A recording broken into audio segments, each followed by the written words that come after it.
Hello, my name is Andrew Keane, and this is Keane on America, the daily show about everything that matters with the world's leading thinkers and commentators.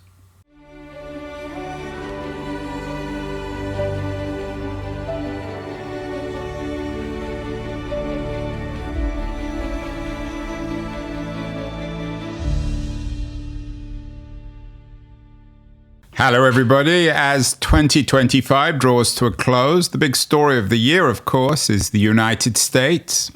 And one of the United States' most provocative observers, at least from overseas, is my guest today, Stephen Marche, the Toronto-based writer and commentator, old friend of the show. So I began my conversation with Stephen by asking him what kind of year he thinks 2025 was for the United States. Well, I mean, it's funny. My brother, I was doing the Christmas tree, like trimming the Christmas tree, like with the decorations and stuff last weekend. And my brother in 2021 got us a little dumpster with like little fake fire in it and the year 2020 on it. And it was sort of like 2020, the dumpster fire year. And I was like, I'm not sure we can hang this one up anymore because I think 2020 was the leading candidate for the dumpster fire year, but 2025 is right up there, and a sort of more accelerated dumpster fire, if you will. Like more things were destroyed more quickly this year than any year that I can remember. Certainly, like I was giving a talk at some conference here a few months ago, and I thought it was like a funny thing. I'd like do everything that had happened in a week's worth of news. And when I started doing like the list of like what had happened in the past 7 days, it was the week where the first ship had been bombed. The first Venezuelan ship had been bombed. Trump had announced like a coin with two faces, with his face on both sides. So like not only like it's like literally heads I win, tails you lose. And that was just, those were the two that I remember now, but I remember it was like, oh, I can't do all of this because it's like 15 things. So things are definitely accelerating very rapidly and a lot of destruction is being done. You wrote an interesting piece at the beginning of the year for The Atlantic, Welcome to the Burning 20s. And in the introduction, you refer to a couple of what you call spectacular horrors at the beginning of the year, one in New Orleans. And I have to admit, it's rather shameful, having reread this in preparation for our conversation, I didn't even remember these incidents. Does that speak of how tragically absurd the level of violence actually is, Stephen? Yeah. I mean, I think we're just overwhelmed with so much information. I mean, this past week, right? It's like, I mean, literally you fall asleep to like, oh, I wonder if my friend's kids at Brown are safe from the shooting. And you wake up and you're like, I wonder if my Jewish friends in Australia are safe. Like, no, obviously Australia isn't the United States. And then of course, the tragedy in Los Angeles as well. Yeah, I mean, America is the epicenter of it, but there's terrible things happening pretty much everywhere. But I would say those you can't possibly keep track of it all, right? I was trying to explain to my kids the other day that there was literally a news cycle in an American presidential election because George H.W. Bush looked at his watch during a debate, and that consumed the news cycle for like 3 days in the mid-90s, and they really couldn't believe it. I mean, it's just it's the frantic pace of the material that's really so shocking. Like, it's just the life cycle of these horrific stories is measured in hours, not days anymore. And even I mean, the fires in Los Angeles, those are the most destructive fires in history, right? Like, more property damage was done to those in history. I mean, is it going to even make the roundup of most important stories of 2025? I mean, probably any other year it would have been the story. Ever since I've been in the United States, Canadians have always been making fun of the US, as Europeans have. But is this the year where Canadians have turned? All sorts of headlines this week about Canadians no longer coming to the US. I invited you before we went live to come and visit me in San Francisco, and you said you don't come to the US anymore. And last time you came, you had some problems at the border. So are Canadians really no longer particularly friendly or interested in the US? Well, I mean, I don't think it's that we're unfriendly. It's that America's president is talking about annexing us and started a completely pointless trade war that has required us to totally reevaluate our own politics. I mean, like the damn, like, I've always considered the United States basically a kinship country to Canada. I mean, I've lived there, I've worked there, I have family there. I until I was 33, you didn't need a passport to cross the border, right? I mean, it was very much sort of the difference between, and everyone was watching the same television, everyone was listening to the same music and so on. And, if I go into an American environment, no one can tell that I'm not an American, right? People assume that I'm an American. So that was what it was until January of this year. January of this year, when the talk of annexation started, I mean, there was a very radical change in Canadian life. I mean, I remember going into a grocery store and seeing that people had come in and they'd found American products and turned them upside down, so that everyone would know that, like, you don't buy these products. Soon that got replaced by, because the grocers stopped carrying them because no one would buy them. But also, like, there soon apps developed and so on like that. I mean, we've had to start a reserve army to protect against America, right? Like we've had to start thinking about what security measures we need to take against America. That's literally never been a discussion in Canada ever. Right, like that's not something that anyone in the military or anyone in public life has ever had to analyze. So they're traveling to the United States. I mean, America is making it very clear that they don't want foreigners there. I mean, they'll round you up and deport you to a country that's not your home country, and they'll rip your children from you, and they're being very, very cruel about it indeed. And so, I mean, I think Canadians not going to America is really Canadians registering the message that America has sent them, which is, don't come if you're a foreigner. We don't want you. Stephen, there are cases, of course, that kids being ripped from their parents. But my understanding, and you perhaps might correct me, is that this is not particularly typical. How are some of these stories being reported in Canada? Are they being reported every time something bad happens? And it does happen all the time. And of course, Trump almost every day seems to say something more and more absurd. Is it reported as if this is just another day in the United States? Well, I mean, they happen all the time. I mean, you can say, like, do you want to go to a place where there's a 1% chance your children will be ripped away from you? Like, I mean, I don't like those odds. Like, of course, it's true that, like, the vast majority of well-behaved your kids are. My kids are yeah, rather I guess so, right?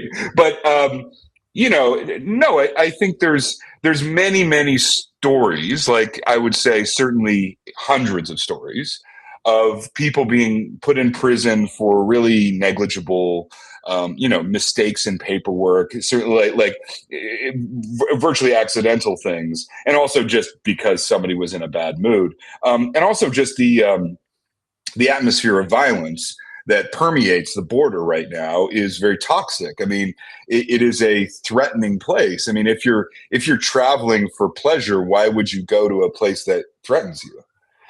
So, like, I don't necessarily think it's necessarily the way it's being reported. I would definitely say it's a subject of conversation. I mean, it's happened to people that I know. People talk about it. People and like, people are it's not traveling to the United States now is less of a boycott. I think it started as that, and more of a sense that, like, well, why would you want to go there, right? Like, what is there to, like, what is the risk to reward in going to America? As like, the Americans would say, what's the ROI, the return on exactly investment? You wrote a couple of interesting pieces earlier this year for The Atlantic, one on the U.S. threat looming over Canada after Trump talked about the 51st state, and then another one about the way in which Trump you suggest at least is fueling a different kind of nationalism in Canada. Is there an incipient Trumpism in Canada? Well, I mean, I would not. I'm not sure you can describe it as Trumpism, because Trumpism is a very specific kind of grievance. Yeah, Make Canada great again. I would say, I mean, I would argue, and this is not someone who is a conservative in Canada. Like, this is someone who I guess would be more of a centrist than the conservatives, that you can't really compare Canadian conservatives to American conservatives. They wouldn't want to be compared.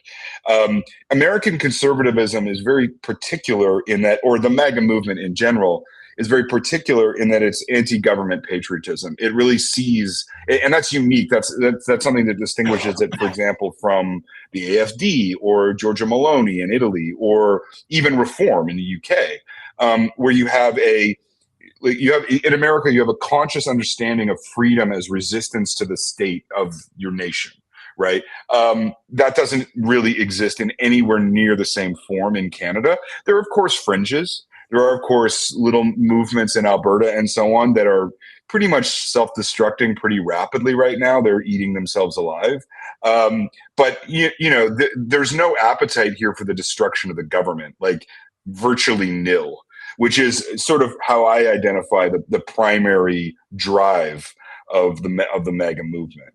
So certainly there are lunatics, and certainly there is a toxic discourse here, although a lot of it is imported. But I wouldn't say it's anywhere near the same extent as the United States, and it doesn't have the same kind of, almost like, I don't want to sound flaky, but it doesn't really have the same kind of spiritual basis. We don't think about government the same way that Americans do, even the most conservative. And then back to that piece you wrote in the spring on the 51st state threat or throwaway remark. I mean, he said so many things since then, but people forgot. His ambassador has said it too. Real? I mean, the American ambassador to Canada is one of the worst. I mean, like, he's a scumbag, and he says horrific things all the time. What's his name? Total. Pete Hegstra. He's the guy that they sent. He's the guy they sent to the Netherlands, who humiliated himself to such an incredible degree in Holland. He's the guy you send to a country to alienate it. I mean, he just is a piece of garbage, human garbage. But back to the 51st state remark or thought, is people taking that seriously, or is it just a joke? Dead seriously. I mean, you're next to. I mean, how can we not take it seriously? Like, Americans have a long tradition of starting random wars for their amusement, and then feeling bad about it, and then going to Cape Cod anyway. Like, I mean, they've just come from 80 years of failing wars, and the violence in them is still so intense that they somehow want to take over Venezuela. I mean, God knows why, what they're going to, like, what's the exit strategy from this? Like, how are they going to escape this nightmare that they're getting themselves into? But yeah, I mean, I think every country that America threatens, and the list is getting long now. Like, it's not just Canada, it's Denmark, it's Nigeria, it's Venezuela. It's virtually everywhere that, the coke-fueled or the drug-fueled rage of whoever is in the State Department decides they're going to do today. We absolutely have to take it seriously. Countries sliding towards authoritarianism, it's absolutely typical of them to start random wars with their neighbors. That's straight out of the playbook. I mean, that's what Putin does. That's what South American dictators, Banana Republic dictators did. That's what, and America is absolutely comparable to those. So you're suggesting that Trump's colonial ambitions, perhaps in Venezuela, aren't very different from Putin in Ukraine or even Xi in Taiwan? Well, I don't think Xi is anywhere near as dangerous. I mean, that's why we're making deals with China as rapidly as we can and pivoting towards multiple, a multipolar world much more rapidly than we would otherwise. I mean, I think when your own country is failing, and because dictatorships never work, authoritarian structures never work, like there are always societies in collapse. Like you need enemies, and like the structure has already been put into place. I mean, the national security document that was released last week. I mean, that's Trump didn't write that. Like a bunch of people in the State Department wrote that, and it was a work of pure loathsome sociopathology. Like it is a document directly opposed to liberal democracy as such, but basically opposed to any kind of restraint on power of any kind, right? So, like, yeah, it would be foolish not to be frightened of these people. And I think, the shoe is starting to drop in Canada that the problem isn't really Trump, the problem is America. And that, wow, when you... Stephen, so you're suggesting that it's as big a problem in the Democratic Party as it is in Trump's MAGA party? Well, no, I think, as I wrote in The Next Civil War, like America is in collapse, right? America is in the structural problems that are inherent in America are the disease. No one is doing anything to cure this disease. Trump is just a symptom of this disease. And as it infects these institutions, like you can see it affect the CDC and the NIH, and like it's sort of slowly rotting away the power of America to really be any kind of leader of any kind, right? Like on any front. Like it's incredible how rapidly it is squandering the position of global science leader, just because it makes some guys it makes some influencers and some guys who appeared on Fox News feel a little less confident in themselves. So they're destroying the American scientific community for that reason. They're already set up. They already have it set up. They've made this absurd claim about fentanyl coming across the Canadian border.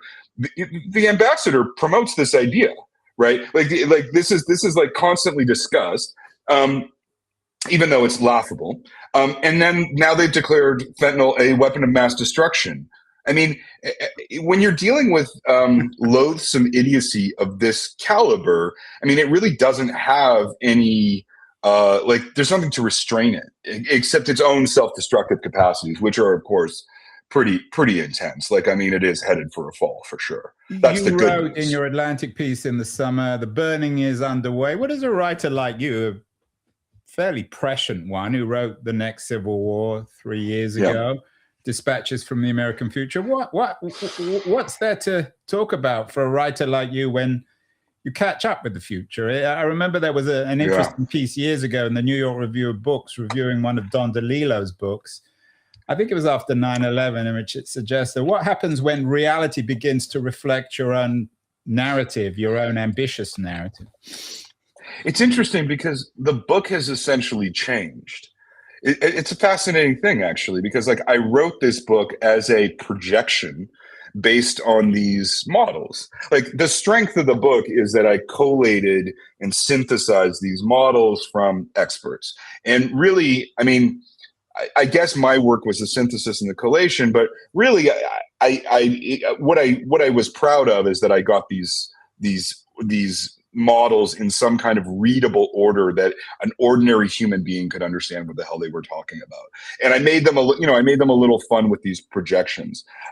So before it was like dystopian fiction almost. Now the reason people buy it is to understand what has happened. And I think that's like, and so when I do interviews about it now, which I'm still doing pretty regularly, people want to know, like, why is America the way it is now rather than what is it going to be? And the book does answer that question pretty well, because the models, the people, like, this is not really a compliment to me, but the people who wrote those models and who worked on those models got them really pretty well. Pretty good. Like what they told me was really quite accurate when you get right down to it. And I mean, what's troubling about that is that the most dangerous one that hasn't happened yet, chapter 3, which is the environmental predictions about the fall of New York. That was from the most impressive models of all. That's from, those are from the models from a reinsurance company, like the kind of people who, I mean, literally $1 trillion bets are made on the basis of that model, and it hasn't come to pass yet. So, yeah, I mean, it's interesting how a book can change in time. Do you know what I mean? Like it's exactly. Yeah, I mean, that was it's my fascinating question. to It me. catches up with you, and Yeah, the way it's you reality overtake. changes. Like what it is, like what people are reading is different than what it was 2 years ago, even. Yeah, I mean, if you publish this now, people would just yawn. I remember a couple of years ago, you were on the show talking about Alex Garland's new movie. It was a new movie back then called The Next Right. War. And I said to you, I don't think it made any sense because I couldn't imagine California and Texas being on the same side in a civil war. But actually, fast forward 2 years, and it makes a lot more sense, the Garland movie.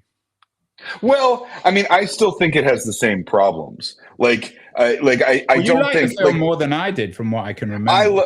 Look, I mean, what I liked about the film is that it really got the graphic and the granular nature of the violence quite accurately, right? Like that's another thing that I reported on and that I researched pretty heavily, and it got that stuff. Like the individual scenes are quite credible and quite believable. The structure, like the Civil War that I was imagining and the Civil War that I think is credible is not one in which you have states with armies at war with each other. It is the breakdown of society and the rise of political violence as a means of communication. I mean, and I think, America in 2025, I think legitimately qualifies as something like the Troubles in Ireland or the Days of Lead in Italy, where you have political violence that is genuinely shaping political discourse and therefore, will tend to accelerate. But Right? although, as you know, and it tends to be more, and I thought that the Garland movie reflected the violence tends to be more nihilistic than ideological. It's not really left versus right or north versus south. Right. It tends to be born out of despair, stochastic terrorism. George Packer was on the show last week. I'm sure you've had a chance to look at his new novel. He still positions it as the city against the countryside, which makes some sense, doesn't it? Well, when you look at voting patterns on a county by county basis, I mean that's obviously the biggest gap in the country for sure.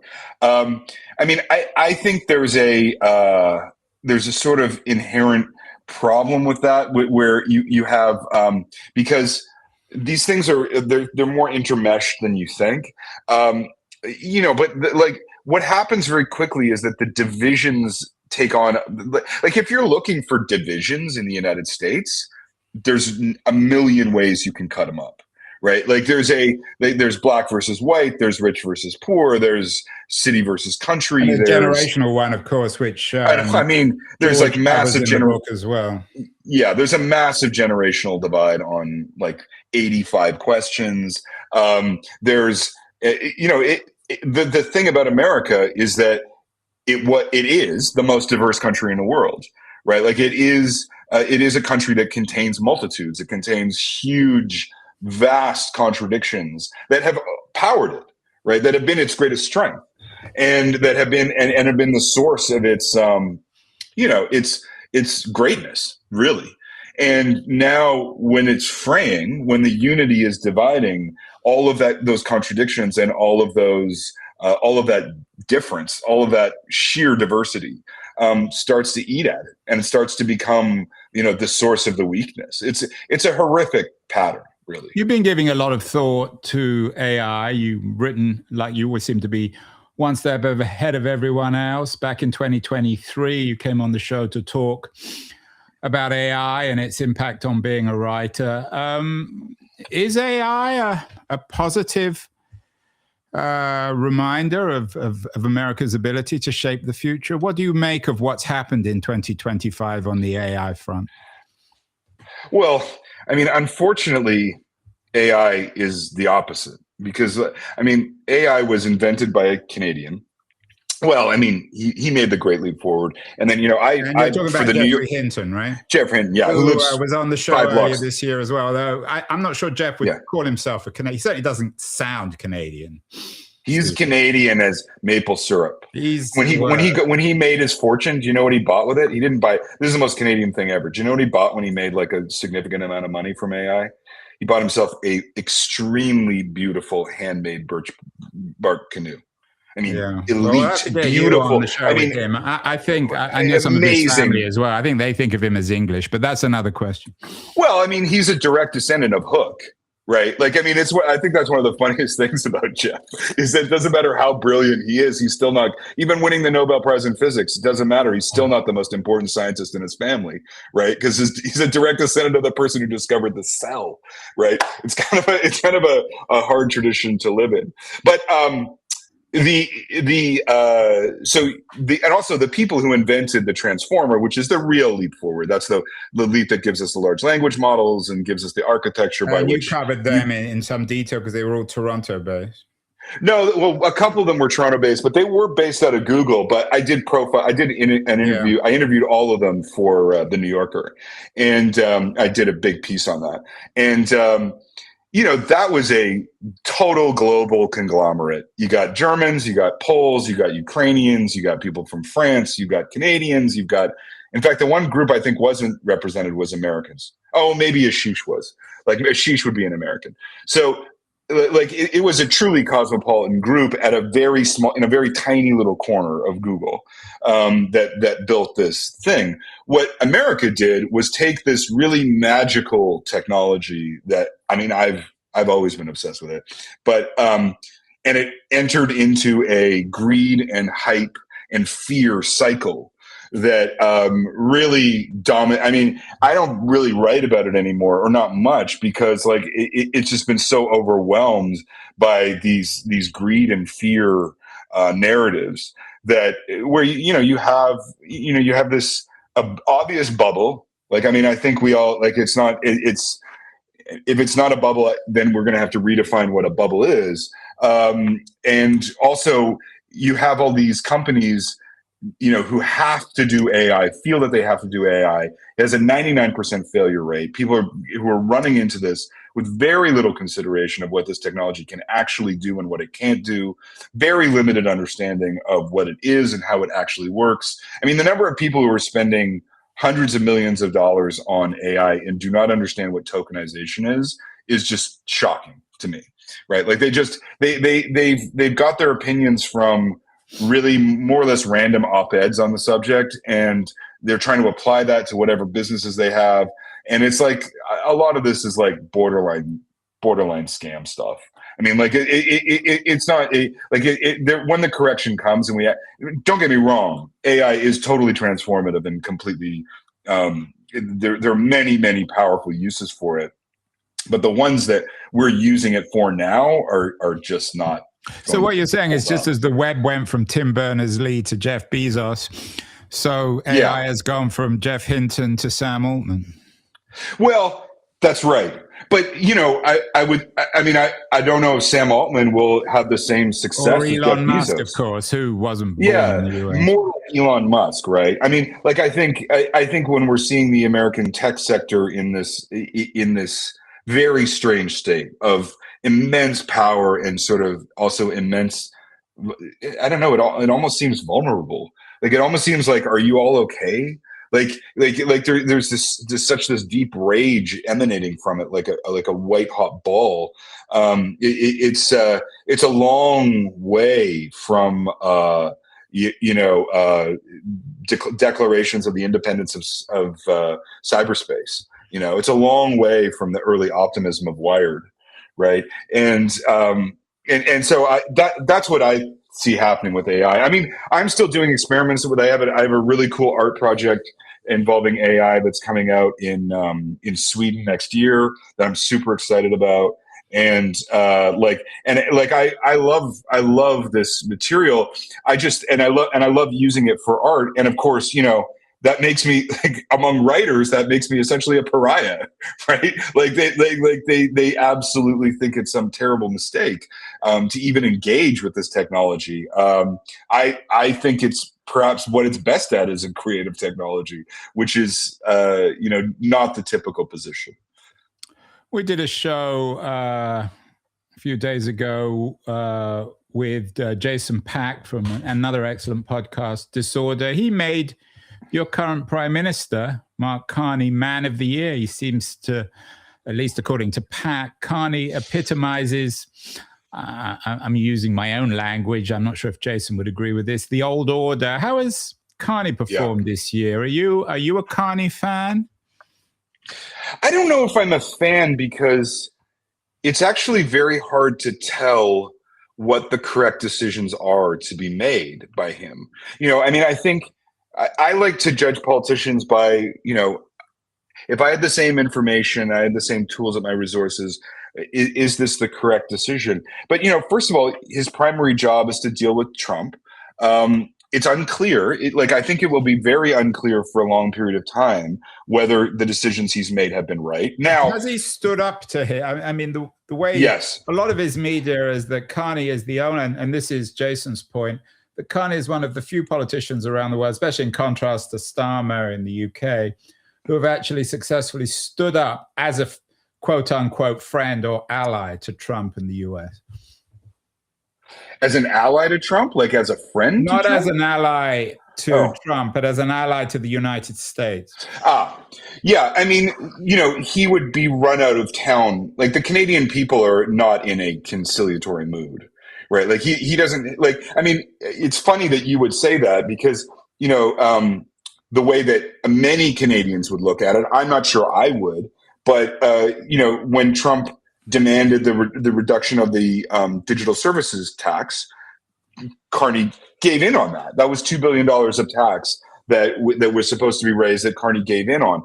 And Carney, when the Premier of Ontario, Doug Ford, ran, anti-tariff ads, Carney disapproved of them and publicly said so and apologized to Trump, right? So, I mean, for many Canadians, the feeling would be that he would have caved on certain points. Now, on the other hand, we have obviously moved very, very rapidly indeed to exporting our oil and aluminum to other markets. I mean, and you're dealing with Canadian bureaucracy to actually move fast. I mean, you have to put the civil service on a war footing, which he has done. Right. And they, from what I can tell from my friends in the civil service, they are on effectively a war footing. Like, there will not be excuses for this didn't happen. Right. Like, what we say you are going to make happen, or you're going to be fired. Right. And so, we started exporting natural gas to Korea. We started sending most of our aluminum to Europe. Unemployment, like, even with the tariffs, even with this terrible market uncertainty, unemployment has shrunk in Canada this year. Our bond rating has gone up. It was just announced that the bonds in Canadian bonds was almost twice what was expected at the beginning of the year. He's made us, and also we're adapting. We have kept doing, if you don't want your H-1B visas, if for some reason we don't understand, you decided you don't want astrophysicists in your country, like, we'll take them. There's we're happy to take them. So he's expedited those processes. I mean, again, it's very hard to know what the right decision is here, but it's hard to know. It's because you're dealing with a lunatic. It's hard to know what the right call is, right? But I certainly, the country feels in relatively safe hands, if I can put it that way. Like, I definitely even feel using like British spelling, although not everyone likes that now. Well, I mean, Canada always, we have double spelling, so sometimes it's British and sometimes it's American. I mean, that was kind of like you understand the level of scandals we have in Canada, right? Like which spelling should be used on this is like back to George Bush's looking at his watch. I mean, Katy Perry's dating Justin Trudeau. This is the level of political scandal we have. Like, I actually think I'm pretty sure I think I only use British spelling when I write. So like, and it's very hard to know which one you're supposed to do at any given moment. Favorite is spelled American style, but I use British when I'm talking to Americans or writing to Americans, and American when I'm talking to the British. Right. That's annoy everyone. That's a good strategy. That's my professional mantra. Anything, I mean, people are listening, Stephen, we're going to come to 2026. I think we don't even want to get to 2026. 2025 has been so bad.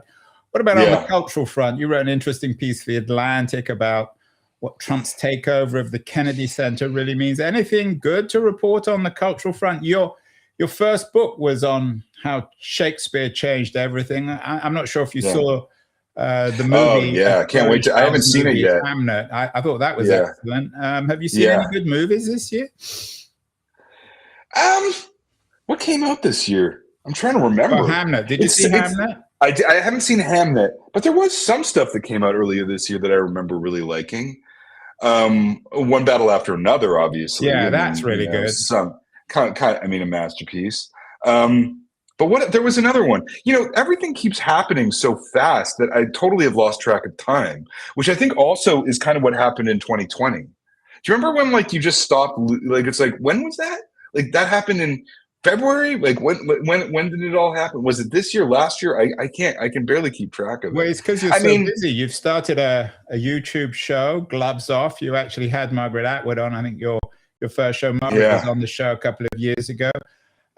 Right. What is it about Canadians that make them so good at making sense of America? I mean, her book, The Hand, it's still a masterpiece, isn't it? She has a bunch of masterpieces. I mean, in particular, really. Well, that's the one. I think if you're Canadian, Journals of Suzanne Moody, her early poetry book is. I mean, to me, that would be her real masterpiece. But not to take away from The Handmaid's Tale, but I mean, there's also Blind Assassin. I mean, that's a pretty amazing novel. Cat's Eye. I mean, if you're asking me what's her best written book, it's Cat's Eye for sure. I think one of the reasons Canadians are good at seeing America is that, obviously we're very close to America. Every time America moves, it affects us. We have to be aware of it, but we're not American. And so it gives us just a little gap. I mean, it's the same with you. Right? Why do British people in America have a different take than the average American? It's well, this stuff, but also you've got a little gap. You got a taint of the mirror, a little piece of glass between you and the reality. And also, I think you sort of know it's not the things that are normal in America that they take for granted are this isn't really normal at all. This is it's not normal to go bankrupt because of a medical problem.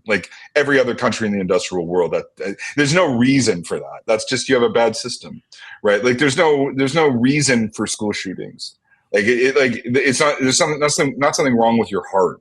It's not something wrong with it's that you just have a worse system than other people. I don't think you're making a case for being let back into the country, Stephen. I think if any of the people on the border, I only want to go back if I'm welcome. Oh my God, this guy's in trouble.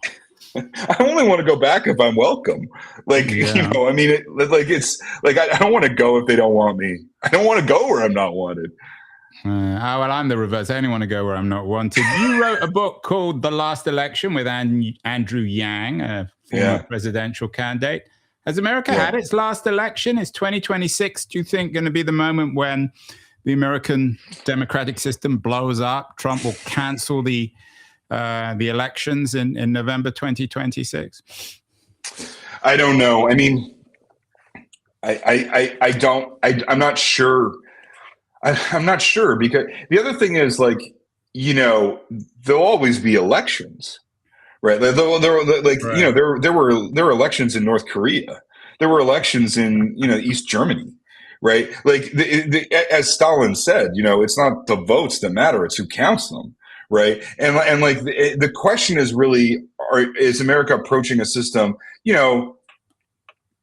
The Carolinas kind of got there already, where it's like, is this properly a democracy? Like, it's so restricted to vote. Again, one of those things that Americans take for granted that like, I've never waited 5 minutes to vote. I've never in my life have I waited 5 minutes to vote. Like I walk in, I vote, I leave. These lineups for 8 hours to vote. What is wrong with you? There's absolutely no reason for that other than you want it to be that way, right? And so I think what we'll see is definite pressure on these systems. I can't imagine that there won't be, possibly even threats of violence on them. I mean, possibly even like, are they going to send ICE to polling places and start asking for everybody's papers? Are they going to like, there's so many things that they can do. Are they going to just put in false electors? Like, they can do that. That's part of the Constitution, right? Like there are many, many options for them to subvert the will of the people without technically subverting the Constitution. And I would say that that's more worrying to me than like whether it's the last election, because the real title is the last election that counts. Because that it remains unclear if U.S. democracy will survive in a form that is recognizably legitimate. And one argument you could make is that the idea of a widely accepted election is already a thing of the past. That really hasn't happened since, when was it, 2012? I mean, I guess like which one wasn't actively contested by the other side? I mean, I think it was 2012. So, well, the last one I don't think was even actively contested in terms of who really won. Who really won? Was it legitimate? I guess 2024 was accepted, but it was also, there was the Electoral College. There were all kinds of legitimacy claims. I mean, it's a mess. It is a mess, but let's try and end, Stephen, on a positive note. Let's try and be cheerful for the new year. Does America have any? I'm in Canada. There's lots for me to be cheerful about. No one talks about Canada. Let's talk about the United States. What has to happen in 2026 to make things a little bit more cheerful, so that when you and I talk this time next year, you might be a little bit more hopeful? Is there any chance, or are we done here? I mean, this is probably not the hope that you're looking for, but I think what's going to start happening in 2026, and I think what's going to accelerate happening, is discussion of how to break up the United States, because I think this is no longer a functioning system. Everybody knows it. I mean, like, and increasingly, the violence that was once pretty much like when I wrote the book when I published the book in 2022. The research was that right-wing violence was 56%, left-wing violence was about 4%, and then in between you had Muslim violence, you had all kinds of other extremism in the middle. But like the right to left ratio of violence was really totally one-sided. And the numbers have not come out for this year, but the appetite for violence on the left has grown in a way that truly has left the book behind in that sense. There's just like a much more violent sensibility on the left than really has existed, I mean, since the late 60s, early 70s in America. This is not a way to live. That's right? The Mangione card, right? Exactly, Mangione card, but also the Charlie Kirk card, right? Like there's a sort of spirit of the acceptance of violence that is new, and I think that can be terrifying to everyone. I just at what point, when marriages reach the state that the United States is in, their friends take them aside and say, "Look, why don't you get separate apartments? Like, why don't you try a trial separation? Why don't you like get out of this environment before someone gets killed? What do you got to lose?" Yeah, exactly. And And I mean, I already, I think maybe it won't be the discussion of separation, but it'll be like a soft secession. I actually think is already kind of underway. You have the CDC is sort of broken down, so you have blue states starting a multiple health agency for them to deal with health crises, like that basically excludes red states. You have abortion, like the abortion laws yet again lead to increases in abortion. I mean, when are you going to figure out that punishing this activity is not a way to lead to its decline? Like punishment is not the answer. These breakdowns are becoming more and more apparent, more and more manifest. The legitimacy of the government becomes less clear. The constitutional order, I mean, there are people out there who are stopping teaching constitutional law because there's nothing to teach. It's just partisan politics, right? And that I think at some point, maybe 2026, but I think by 2028 is going to lead to questions of a really profound nature about what, like, is this entity we call the United States of America worth keeping alive? Because I think everyone would be much happier if we're actually 4 countries or 6.